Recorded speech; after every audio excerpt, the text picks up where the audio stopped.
दोस्तों आज का एलोमिना प्लांट मगरबी हंगरी के शहर आजका में वाक़ एक बड़ा सनती कॉम्प्लेक्स था जो एलोमिना की पैदावार के लिए मशहूर था। ये प्लांट मालिक हंगरियन एल्यूमीनियम कंपनी के ज़ेर एहतमाम था और 1990 की दहाई से काम कर रहा था।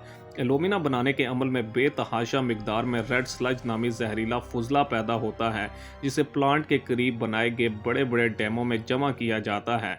ये स्लज इंतहाई अल्कलाइन होता है और इसमें भारी धातें जैसे आर्सेनिक, क्रोमियम और पारा शामिल होते हैं। दोस्तों 4 अक्टूबर 2010 की सुबह प्लांट के रेड स्लज जखीरा करने वाले डैम की दीवार अचानक टूट गई।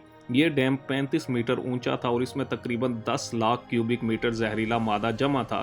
दीवार के टूटते ही रेड स्लज का एक देव हेकल सैलाब 2 मीटर ऊंची लहर की शक्ल में बाहर निकला, जो करीबी गांव कोलंतार और डेवसर की तरफ तेजी से बह निकला।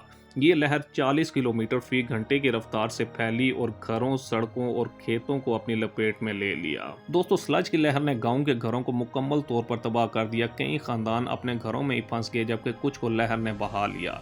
इस हादसे में कम से कम 10 अफराद हलाक हुए, जिनमें ज़्यादातर बूढ़े और बच्चे थे, जबकि 150 से ज़ायद अफराद शदीद जख्मी हुए, जिनकी जिल्द और आंखें स्लज के खारे पानी से जल गई थी।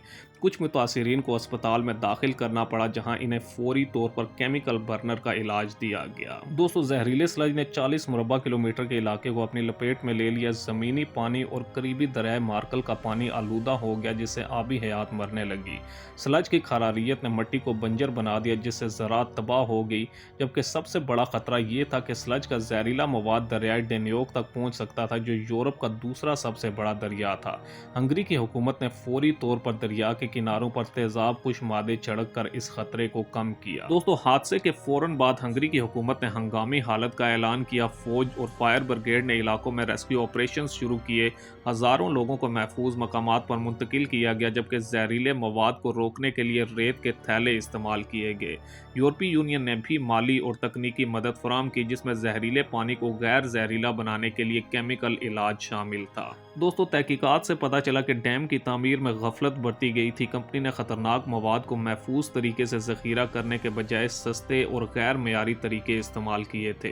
2016 में हंगरी की अदालत ने कंपनी के 3 एहलकारों को माहौलियाती तबाही का मुजरिम ठहराया और इन्हें जेल की सजाएं सुनाई, जबकि कंपनी पर $110 मिलियन का जुर्माना भी आयद किया गया, जो हंगरी की तारीख में माहौलियाती जराइम के लिए सबसे बड़ी सजा थी। दोस्तों इस हादसे ने यूरोपीय यूनियन को खतरनाक सनती फुजले के इंतजाम के लिए नए कवानीन बनाने पर मजबूर किया, जबकि 2012 में यूरोपीय यूनियन ने सनती हादसात के खतरात से निमटने के लिए सख्त हदायत जारी की, जिनके तहत कंपनियों को माहौलियाती खतरात का बाकायदा जायजा लेना और अवामी तौर पर मालूमात शेयर करना लाजमी करार दिया गया। इसके अलावा जहरीले मवाद के जखीरा करने की जगहों के मेयार को भी बेहतर बनाया गया। दोस्तों आज भी आजका के मुतासरा इलाकों में जमीन की जरखेजी बहाल नहीं हो सकी। मकामी लोग सेहत के मसाइल जैसे सांस की बीमारियों और जिल्द के अमराज से दो चार हैं।